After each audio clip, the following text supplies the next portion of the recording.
Home with Jim and Joy, and you are an important part of our EWTN family, and we certainly would love to hear from you. So send us an email with a question or a comment to jimandjoy@EWTN.com. And remember, you can always listen to this show. You might be busy in the kitchen. Maybe you don't have a television in your kitchen, or you're being busy. You can always listen as a podcast. Just go out to EWTN's Podcast Central at EWTN.com/radio/podcast, or wherever you happen to listen to your podcasts. So today we're welcoming Kay Trattles to our show. Kay is the executive director of Mary's Shelter and has been involved in this nonprofit fundraising and management for the pro-life cause since her first real job with the Committee to End Tax-Funded Abortions in Michigan in 1988. Kay was the development director for Mary's Shelter from 2006 into 2008, and then she returned back as the executive director in 2016 after being a stay-at-home mom with her 5 children. And today she's here to join us to speak about Mary's Shelter and how she's providing a safe home for women to deliver and raise their children. Go out to the beautiful website. It's marysheltergulfcoast.org. And today is the day before Thanksgiving, and I'm sure you're all home busy doing lots of things or getting ready for family to come, or maybe you're traveling. And we just pray God's richest blessings upon you all, and that you will get to be with your family and you will be blessed. And I listened to a show the other day. It was by the Pop Checks, and they were doing a radio show about Thanksgiving. And sometimes it could be tense, and with some family members who you haven't seen in a while. You could go out and listen to that show if you hadn't heard it on a podcast with the Pop Checks, and arm yourself so that you would be the best version and the loveliest person at your Thanksgiving dinner. This is going to be a profound show today, a show of God's love and of God's mercy, of seeing Jesus Christ in women who are pregnant, who might be living out on the street, no place to go, and Mary's Shelter takes them in, not just for a night, but for months.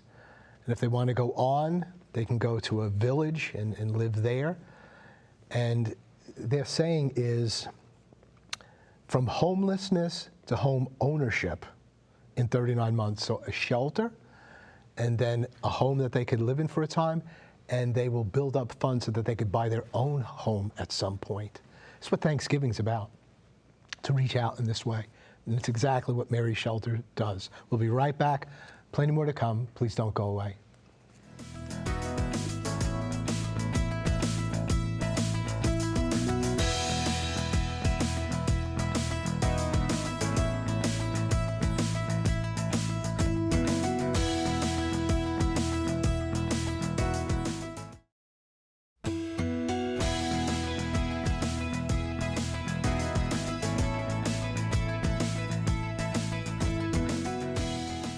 Welcome back. Well, our guest today is Kay Trattles, and she is the executive director of Mary's Shelter. You can go out to the website. It's marysheltergulfcoast.org. Well, I'm so excited to finally get you here. You've been on our list for a while, and we want you first to tell our family a little bit about Kay, and then we want to talk about Mary's Shelter. Well, thank you for having me. It started with Mary's Shelter back in 2006. They were brand new. They had just opened their home. They asked me to come and be their development director, which I did. We started to grow, and then my husband took a job on the road. So I had 5 little stair-step children, and I said, you know, I need to be a stay-at-home mom.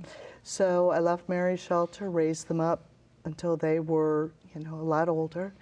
And I got another phone call from Mary's Shelter in 2016 and said, will you come back as the executive director?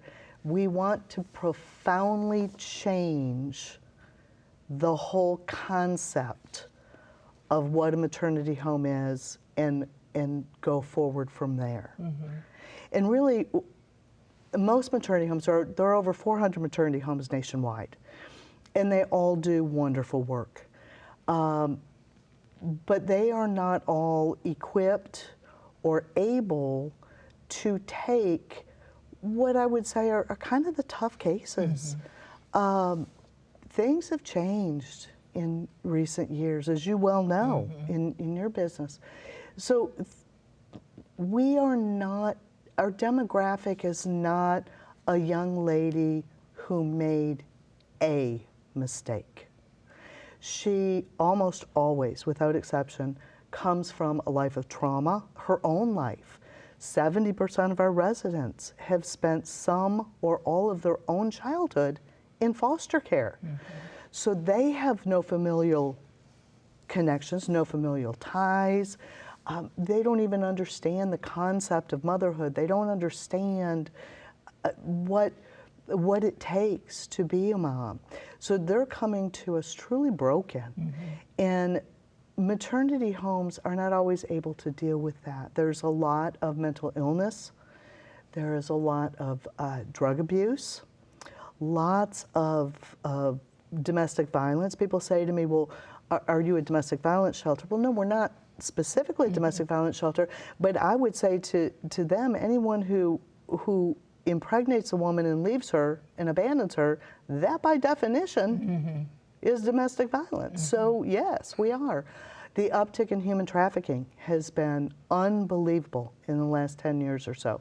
So the board of Mary's Shelter saw this and said, we have to fill that gap. We have to take everyone. And what I mean by that is any woman that calls us who is pregnant, and we often get calls, do you have a bed? Well, yes, we do. Are you pregnant? Yes, I am. Okay, where are you? We will come and get you. And she'll say, well, but hang on, I have this, I have some legal problems. No, are you pregnant? Yes, I am. We'll come get you. And they just can't believe it. And it's because of that open door policy, we get residents from literally all over the country. We are the only home in the South and one of only a handful of homes nationwide that will take all of these women. The furthest we've ever had someone come to us is from Arizona. And it's not just a home. People often say, well, how long can they stay there after their baby's born? That's a huge question I get from donors and we don't look at it that way. This is about a transformative relationship between us and them. They stay 15 months, whether they come in 6 weeks pregnant or 9 months pregnant, they still stay 15 months because it takes that long to break the cycle, to break these generational poverty and generational things that have happened to them. And I always say it's very easy to get into Mary's Shelter. If you're pregnant, we're going to take you. Not always easy for them to stay because they have to have a stake. They have to want this. It is not, they cannot make a change unless they want to make the change. So we have some rules. We don't allow cell phones at Mary's Shelter.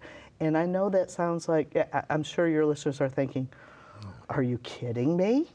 But no, we don't. We can't allow cell phones. We call it detoxing from people, places, and things. There is a reason they are in the situation they're in. And that reason has to do with the life that they've been living, with the people they've been exposed to, and sometimes this is not people, sometimes this is toxic families. It's not just that they've sought out bad people. Sometimes they're related to these people. They're related to these people. So in order to break the cycle, we have to be very strict with things like that. We're a working program. They must work 40 hours a week. You cannot be a single mom if you do not work 40 hours a week. If they choose not to work 40 hours a week and they say, oh, well, Miss Kay, I can only work 20 hours a week because that's all they'll give me. Okay, well then the other 20 hours a week you can volunteer in our thrift store. And it's amazing how quickly, when they are productive for 40 hours a week, they're going to choose the paying job over the non-paying job. Right. Well, it really, what your program does offer is it's a complete different lifestyle change. Yes. And from the detoxing and the detaching, they're in the situation that they're in, usually because they burned a lot of bridges in the past Correct. with a lot of people. And they're needing, and what you offer so beautifully, is to be rescued and restored and repaired and renewed. And that's only, you're not there to play games. It's not a flop house. Right. It has rules, conditions, terms, agreements, and everybody has to be all in order for her life to be changed and for her to succeed. And it's a family. It's a loving, nurturing family. One of our kind of sacrosanct things, unless you, for some reason, have a job that takes you away during the dinner hour, we eat as a family. The staff, the residents, we sit down and eat dinner as a family.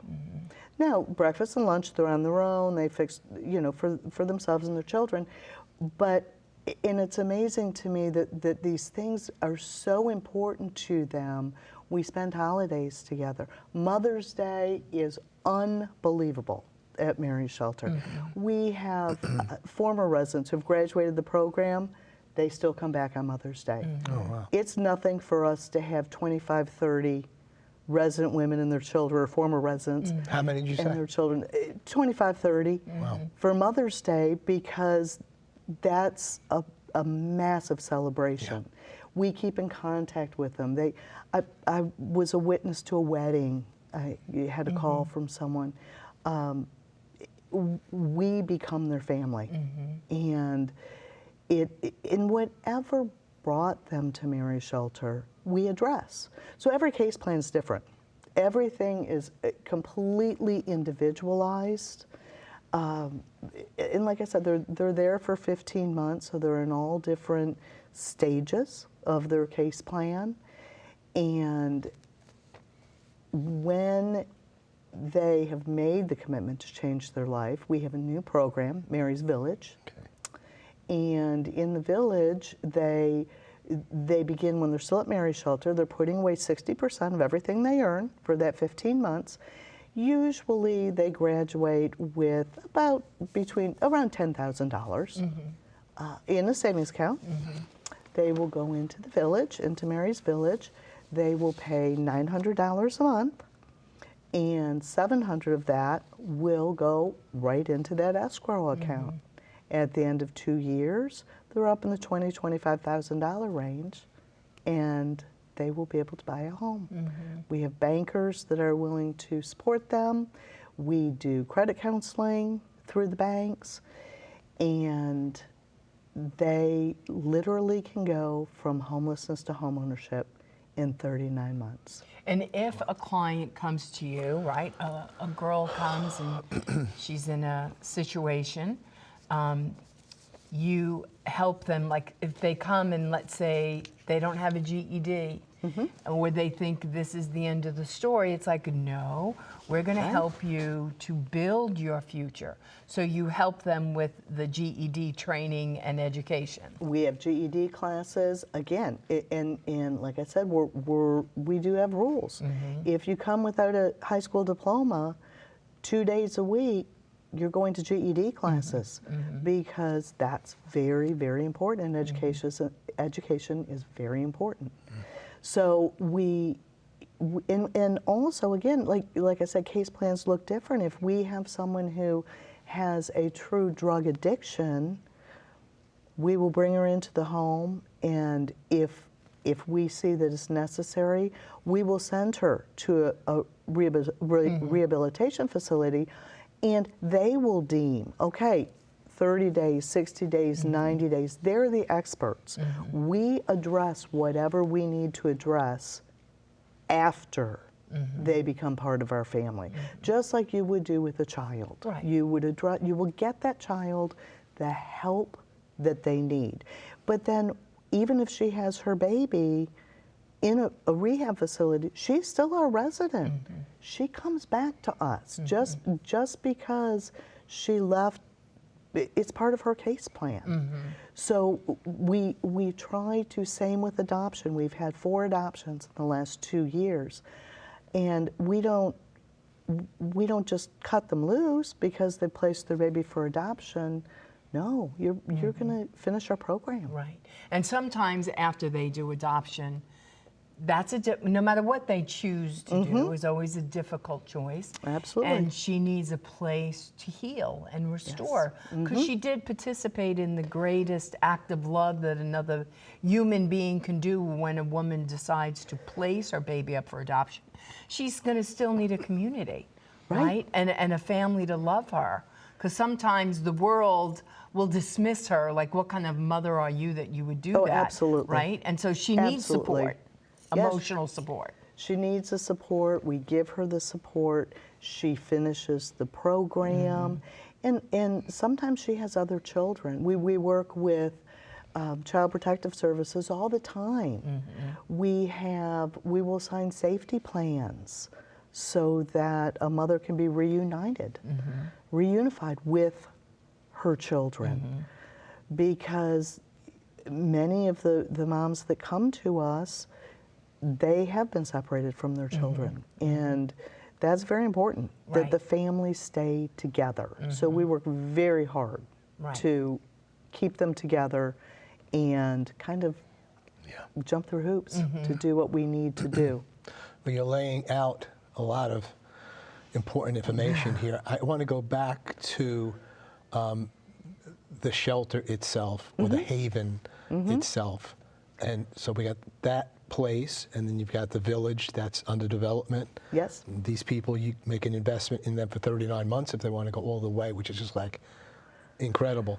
But we have 2 minutes before the break. Tell us a little bit about the place of introduction, that haven, that shelter. Not the village, but what is it? How big is that? How many people could take it in? Children and moms? Like, what is it like? Describe it. Sure. It's a 10-bedroom, well, it's an 11-bedroom, 11.5 bath home. One of those bedrooms is for our overnight staff. So we have 10 resident rooms, all with private bath.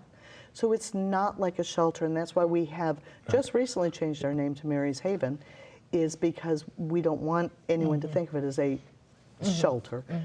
And they come in, they have their own private space. It's a community living situation, and they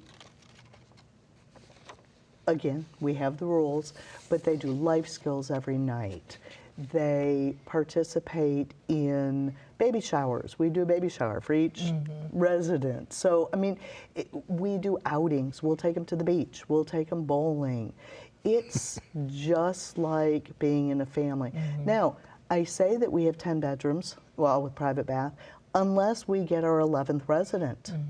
And then they're not private rooms. Then you have to share a room, because we also never turn a pregnant woman away, period. So post-obs, we had 17 resident women and 14 resident children under our roof. Okay. Wow. We're going to take a break at this point, and we'll come right back, holding you over for the final segment. It's Mary's Shelter Gulf Coast. That's Mary's Shelter, GULFCOAST.org.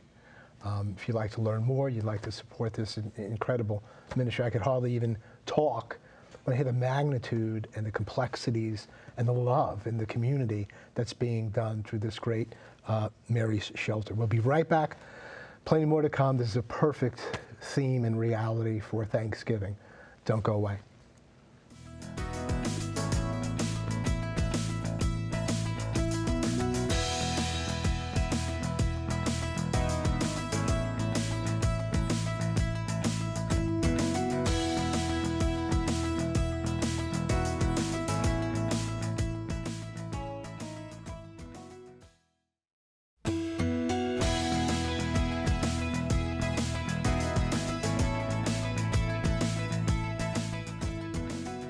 Welcome back.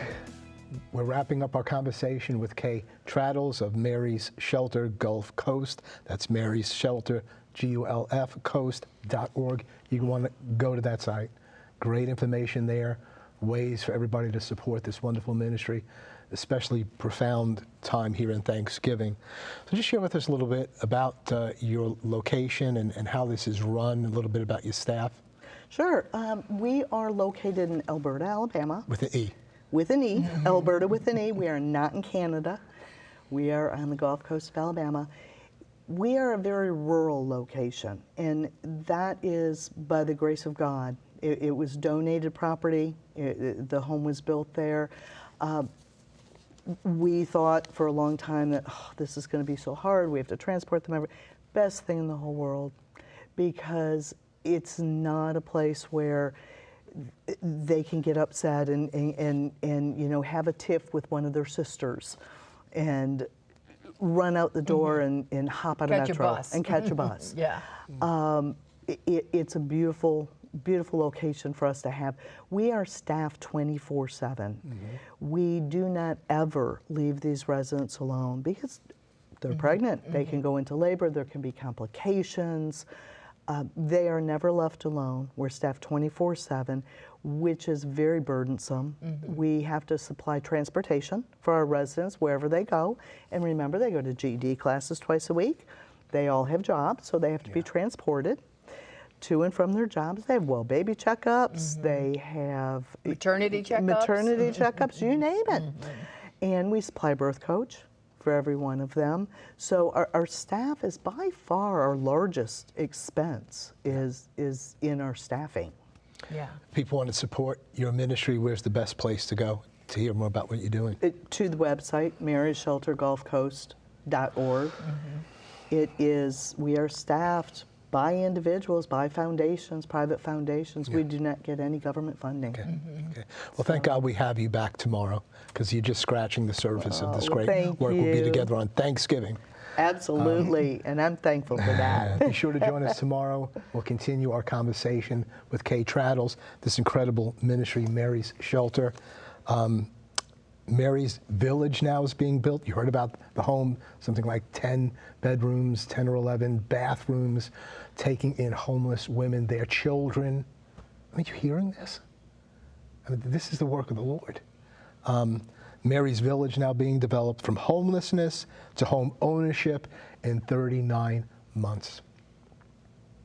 Look forward to being with you again tomorrow. You're an important part of this EWTN family. You're never alone, and you're always at home with Jim and Joy. Bye now.